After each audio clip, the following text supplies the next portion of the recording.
उजाड कशी झाली पावभाजी? एकदम बढिया बढिया बढिया. आणखी कोण आवडते? ओके. आणखी बस आईच आवडते, अजून कोणीच नाही आवडत. बाय. कसं अशी म्हणते का मी? बघा मी अशी म्हणते. कशी म्हणते मी?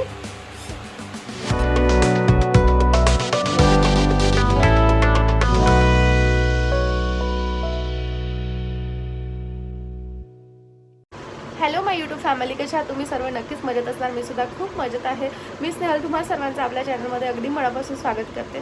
तर आज आहे संडे आणि आमचं आज पावभाजीचा बेत आहे. कारण असं असतं की संडेला जर काही स्पेशल केलं नाही तर आम्हाला संडे वाटतच नाही. आणि पार्थ असल्यामुळे आई साऊथ इंडियन जे डिशेस आहेत ते काही करत नाही आहे, कारण पार्थला आवडत नाही त्याच्यामुळे. तर चला आज आमचा काय प्लॅन बनतो आहे ते मी तुम्हाला सांगते. आता बाय द वे वाजलेले आहेत संध्याकाळचे 5:30, म्हणजे 5:30 पावणे 6 होत आले असतील.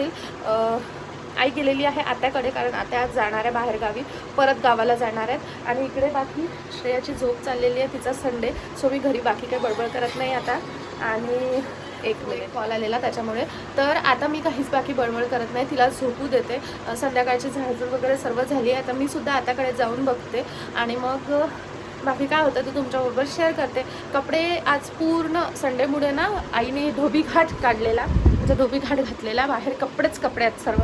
सो आता मला ते सुद्धा काढायचे आहे. त्याच्या आधी म्हटलं तिकडे जाऊन येते, कारण काही कपडे सुकायचे आहेत त्याच्यामुळे. आणि आज मी पार्थची टी-शर्ट घातलेली आहे. कारण वगैरे सर्व पुढे नंतर सांगते. चला आता आधी आत्याकडे जाऊन येते, हिला झोपू देते आणि बाकी काय होतं ते पुढे शेअर करते. सो व्हिडिओला असंच कनेक्ट राहा. चला आता मी आत्याकडे जायला निघाली आहे. पार्थ मला कदाचित ओरडेल मी अशी बाहेर निघाली तर, कारण मी त्याचे टी-शर्ट घालून आहे. त्याला अजिबात आवडत नाही असला काय फालतूपणा. पण ठीक आहे, चला आता मी निघते. बाकी काय होतं ते तुमच्याबरोबर पुढे गेल्यानंतर शेअर करते. सो मी इथे आत्याकडे पोहोचलेली आहे आणि काही सामान आत्या म्हणजे गावाला नेणार होते, त्याच्यासाठी त्यांचं ते साफसूफ करायचं चाललेलं आहे.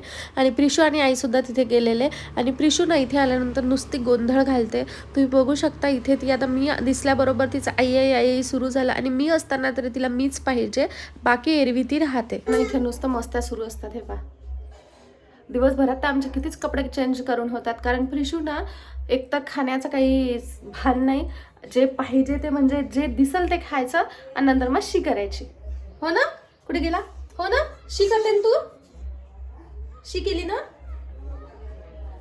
2-3 दिवसापासून आमचं तेच सुरू आहे. शी करायची, सगळे कपडे खराब करून टाकायचे. आणि आम्ही डायपर काही तिला जास्त यूज करत नाही, रात्रीलाच फक्त करतो. पण आता असं होतं आहे की ती दिवसभरसुद्धा खूप धिंगाणा घालून ठेवते. आणि डायपर जरी घातला आणि तरी जर शी केलेली दिसली ना की ते चेंज करावंच लागतं. त्याच्यापेक्षा बेटर आहे डायपरनी आपण सारखं मग चेक करत राहावं लागतं. त्याच्यापेक्षा म्हटलं नकोच घालायला. आणि असा तिचा पराक्रम सुरू आहे. त्याच्याच परिणाम की आज दिवसभर आईचा कपडे धुण्यात गेला, माझा दिवसभर कपडे भांडे धुण्यात गेला. म्हणजे तिचा कपडे धुण्यात आणि माझा भांडे घासण्यात. कारण या महाराणीने उपद्व्याप नसते करून ठेवले आणि म्हणून सगळे कपडे धुण्यात होते. त्याच्यामुळे मला पाचची टी-शर्ट घालावी लागली. आता तिचं तेच चाललेलं आहे. तिकडे सगळं इकडलं तिकडे करू दे, तिकडलं इकडे करू दे. हे पा, कुठे गेली होती तू? तू काय बमाशपणा करते? पाणीच सांडू दे, हेच सांडू दे, तेच सांडू दे, असं काही आहे. चला आता खूप गरमी होत आहे, संध्याकाळ व्हायला आली. तू बदमाशपणा करते ना? बदमाशपणा कशा करते तू?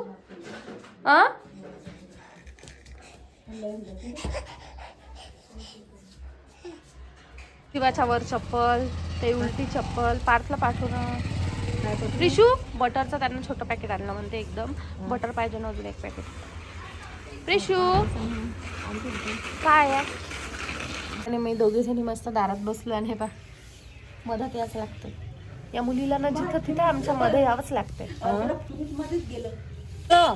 काय काय गेलं फ्रीज मध्ये? अद्रक. अरे अरे अरे, त्या अद्रक चहासाठी कामात आलं असतं ना. बघा.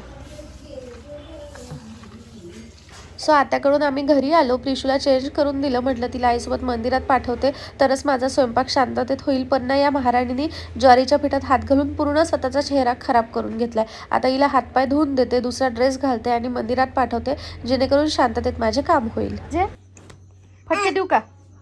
फटके देऊ तुला?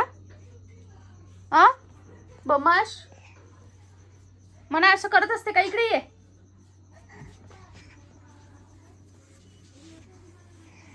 माझ्याकडे बघ.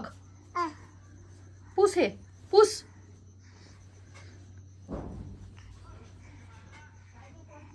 सो आमचा पावभाजी करायचं डिसाईड झालं म्हणून मी भाज्या घेऊन बसली आहे. आता मस्त पावभाजी करते आणि तुमच्यासोबत सुद्धा शेअर करते की आम्ही पावभाजी कशा पद्धतीने करतो. सो मी इथे भाज्या घ्यायला सुरुवात केलेली आहे, म्हणजे भाजी निवडायला सुरुवात केली आहे. सर्वात आधी मी फुलगोबी घेते आहे. तसं तर एकजीव होतात सर्व भाज्या, त्याच्यामुळे बारीक चिरायची गरज नाही. मी फक्त रफली तोडून घेते आहे. अळ्या वगैरे सर्व चेक करून घेते, कारण अळ्या असतात सो ते पोटात जायला नको त्यासाठी. आणि बघा इथे मी शिमला मिरची घेतली आहे. आता शिमला मिरची ना थोडी कळवट चव येते, त्याच्यामुळे मी शिमला मिरची जास्त घेत नाहीये. अगदी 2च घेतल्यात. 4 मोठ्या साईजचे बटाटे घेतलेले आहे आणि 1 बीट घेतला. आता पूर्ण भाज्या तुम्ही बघू शकता किती घेतलेल्या आहे. अंदाजानेच घेतलं मी, एक्झॅक्ट मेजरमेंट असं काहीच घेतलेलं नाहीये. सो तुम्ही बघू शकता एवढ्या सर्व भाज्या मी घेतलेल्या आहेत. पावभाजीच्या भरपूर रेसिपीज आहेत यूट्यूबला, पण मी थोडं वेगळ्या पद्धतीने करते. बघा बटाटा सुद्धा मी मोठाच कापून घेतलाय. कांदा चिरून घेतलेले आहे. आता हा थोडासा जाडसरच आहे, त्याचं कारण मी पुढे सांगते. टोमॅटो घेतलाय आणि थोडीशी कोथिंबीर होती, सो ती सुद्धा चिरून घेतली. सो माझा ना आता कुकर लावून झालेला आहे, म्हणजे मी कुकर लावलाय आणि त्याच्यामध्ये भाज्या टाकलेल्या आहेत. सर्व कांदा चिरून घेतलाय, टोमॅटो चिरून घेतलाय, जसं तुम्हाला दाखवलं तसं. आता कुकर होईल तोपर्यंत ना प्रिशू राणी सुद्धा मंदिरातून आली आहे. सो तिला आता थोडा वेळ शांत करते. इकडे मस्त टीव्हीवर तारक मेहता सुरू आहे आणि ते पूर्ण झाल्यानंतर ना कसं करते वगैरे ते सुद्धा तुमच्याबरोबर शेअर करतेच.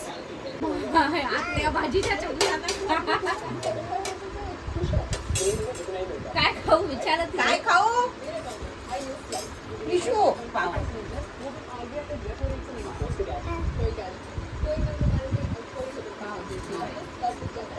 भाजी विशू विशू सरात आदला तितकं कळत आहे ती तुमचं नाही आईचं केलं. मला पण भूक लागली. सो मी आता पावला म्हणजे कापून घेतलेला आहे मधातून चाकूनी. आता आधी भाजी करून घेते आणि नंतर मग पाव गरमच सर्वांना देईल. तर कढईमध्ये तेल तापवलेलं आहे. आता आम्हाला ना फक्त 1 टाईमच्या हिशोबाने करायचं होतं, पण तेवढा एक्झॅक्ट मेजरमेंट येत नाही, म्हणजे तेवढा एक्झॅक्ट अंदाज येत नाही. सो म्हटलं मोठीच कढई घेते, कारण मग नंतर काही प्रॉब्लेम नको व्हायला, म्हणजे जास्त भाजी वगैरे झाली तर या अंदाजाने.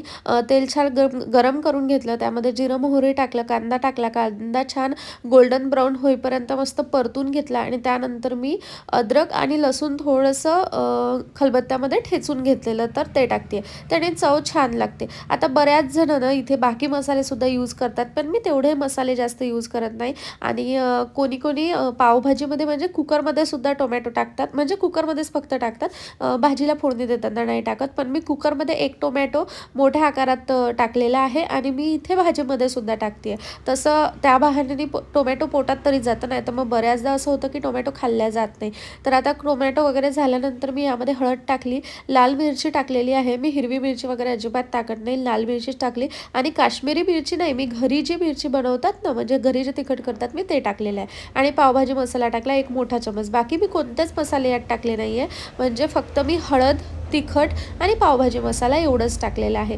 मीठ टाकून हे छान भाज्या परतून घेतल्या आणि कुकरला भाजी एकजीव झाल्या होत्या, सो मी त्याला मॅशसुद्धा करून घेतलं. आता त्यासाठीच ना मी जाड्या अशा भाज्या चिरलेल्या, म्हणजे ते एकजीव तसंही आपल्याला पावभाजीसाठी एकजीवच करावं लागतात, सो एकजीव होऊन जातात. आता प्रत्येक वेळी मी काय करते, फक्त बटरमध्ये डायरेक्टली पावभाजी फोडणी देते, पण यावेळेस मी तेलात दिलेली आहे आणि वरून बटरसुद्धा टाकलेलं आहे. कारण काय होतं, नुसतं बटरमध्ये केल्यानंतर दुसऱ्या दिवशी जर ती खायची असली ना, त्याची टेस्ट खूप वेगळी लागते आणि बटर पाणी सोडतं त्याच्यामुळे. आता मॅश केलेल्या भाज्या मी यात टाकल्या, व्यवस्थित परतून घेतल्या. याला छान उकळी काढून घेते. भाज्या मॅशच असतात, सो शिजायला जास्त वेळ लागत नाही. आणि मी कांदा जाडसर का चिरलेला, कारण ना आपण भाज्या खूप एकजीव मॅश करतो, सो कांदा जाडसर असला की ते कन्सिस्टन्सी व्यवस्थित होते. तर ही माझी ट्रिक आहे, मी याच पद्धतीने करते आणि जेव्हापासून या पद्धतीने करायला लागली आहे ना, खरंच पावभाजी खूप जास्त टेस्टी होते.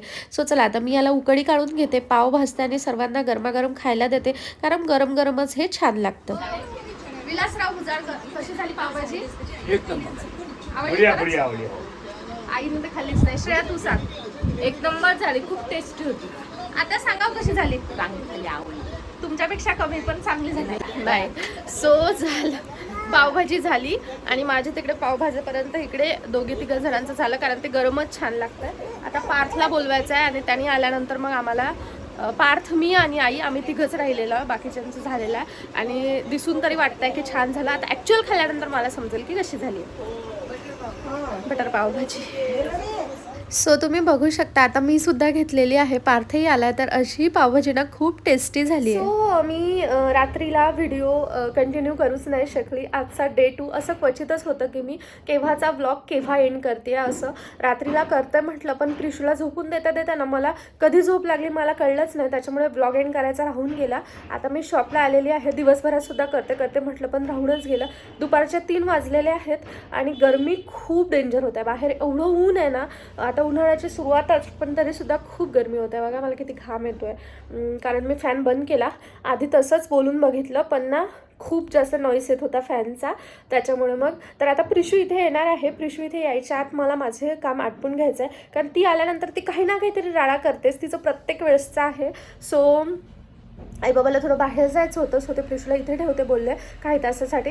पण प्रिशू काही तासासाठी येऊ की काही मिनिटासाठी येऊ, प्रिशू इथे काही ना काही धिंगाणा घालून ठेवतेच. आज काय घालते ते मी तुमच्याबरोबर शेअर करते. सो व्हिडिओला असंच कनेक्ट राहा आणि माझी पावभाजीची रेसिपी तुम्हाला कशी वाटली ते मला कमेंट सेक्शनमध्ये नक्की सांगा. सो फायनली मी इथे सर्व आवरायला घेतलेलं आहे. आता इथे ना इश्यू हा झालेला की मी माईकचं जे कनेक्टर असतं ते मोबाईलला अटॅच केलं, पण माईक लावायचा विसरले, म्हणजे सुरू करायचा विसरले. त्याच्यामुळे मग प्रॉब्लेम हा झाला की मी जेही काही बोलत होती ना त्याचा काहीच आवाज व्हिडिओमध्ये आला नाही.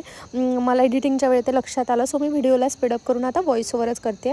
तर जे माझे फेशियलचे स्पॉन्ज वगैरे असतात, बाऊल वगैरे असतात, ब्रशेस असतात, ते मी पूर्ण क्लीन करून ठेवते. आणि ना टाकीमधलं पाणी मला हेअर स्पाला वगैरे क्लायंट आलं तर तेव्हा उपयोगी यावं म्हणून मी इथे 25-30 लिटरचा एक छोटासा ड्रम आणलेला आहे. आणि जेव्हाही मला काही धुवायचं असतं त्यावेळी मग मी त्या ड्रममधलं पाणी यूज करते, म्हणजे एमर्जन्सीला काही क्लायंट्स आले तर त्यावेळी टाकीतलं पाणी संपायला नको आणि वेळेवर पाणी भरायला नको यासाठी म्हणून. आणि ही ट्रॉली मी तेव्हा यूज करते जेव्हा मला काहीही करायचं असेल आणि त्यासाठी प्रोडक्ट्स जेव्हा मला जवळ लागतात, सारखं टेबलवर जायला काम पडायला नको, त्यासाठी मी प्रोडक्ट ट्रॉलीवर काढते आणि इझिली फेशियल क्लीनअप बसून आरामात करू शकते. मामा अजून कोण आवडते सांग ना, कोण आवडते? शंपा पाणी तुला कोण आवडते सांग, कोण आवडते सांग ना. आतापर्यंत तर चागत होती बम्माची, कॅमेरा दिसल्यावर का होतं तुला? सांग ना तुला कोण आवडते? बाबा. आणखी कोण आवडते? आईचा. आणखी कोण आवडते? आईचा. ओके, आणखी आई. बस आईच आवडते, अजून कोणीच नाही आवडत? आई. मी नाही आवडत तुला? आई. मी कोण आहे तुझी? आई. आई आहे. मावशी कुठे आहे? तुझ्या मावशीचं नाव काय आहे पिल्लू? तुझ्या मावशीचं नाव काय आहे? शिया. खूप मस्ती करत आहे. तिला विचारलं तुला कोण आवडते तर तिला आई आवडते, तिला बाबा आवडते, तिला श्रेया आवडते, तिला मामा आवडते, तिला फक्त मीच नाही आवडत. मी आवडत नाही तुला? मी नाही आवडत तुला? आवडते का मी तुला? हो की नाही सांग. मी आवडते तुला? नुसता गोंधळ घालणं चालवलेला आहे. ही इथे गोंधळच घालते, काहीच करू देत नाही. एवढा पसरा करून ठेवते की काय विचारायला नको. पसारा का करते तू? तुला मामा आवडते? बाबा आवडते? हो श्रेया आवडते. श्रेयाच म्हणते, जसं काही श्रेयाची बारसं जेवली ही. श्रेयाचं नाव घेत असते का? मावशी आहे ना ती? मामा आवडते. अजून श्रेया आवडते. अजून मामा श्रेया. मामा तर एवढं झालंय. मामा कोण आहे? बाबा पण. बाबा नाव आहे का मामाचं? गोडुडू. बाय का सर्वांना? बाय. हाय कर. हाय. हाय म्हणजे असं करायचं आणि बाय म्हणजे असं करायचं. कोणी शिकवलं तुला? सो चल आता प्रिशूचे ना आजच्या दिवसातले पराक्रम झालेले आहे. किती झाले, किती जास्त झाले ते मी तुम्हाला सांगूही शकत नाही. प्रिशू डायपर घेऊन नाही आलेली, म्हणजे डायपर घालून नाही आलेली, म्हणजे तिला कोणी घालून नाही दिलेलं. आणि ना तिने हे पा दोन्हीही पॅन्ट ओले केलेत. आणि आता पा जो गोंधळ घालायचा तो घालून ठेवलेला आहे. तिने माझा सोफा सुद्धा पूर्ण ओला केला म्हणजे पाणी दिलं होतं तिला ग्लासमध्ये प्यायला, तिने पाणी मागितलं आणि तिने ते पूर्ण पाणी सोफ्यावर ओतून दिलं. सो सोफ्याची बघा काय हालत केली आहे. उचल ना ते, पडलं तर मग. सो असं आहे. चल आता व्लॉग खूप लॉंग होईल म्हणून मी आजच्या व्लॉगला इथेच एंड करते. आता घरी जायचं आहे मला, हिला घरी सोडून, आणि मग परत शॉपला यायचं आहे. बाय. सो चला आता मी या व्लॉगला इथेच एंड करते. तुम्हाला हा व्हिडिओ कसा वाटला मला कमेंट सेक्शनमध्ये नक्की सांगा. भेटूया नेक्स्ट व्हिडिओमध्ये. तोपर्यंत bye bye, take care and thanks for watching my video. कसं अशी म्हणते का मी? बघा मी अशी म्हणते. कशी म्हणते मी?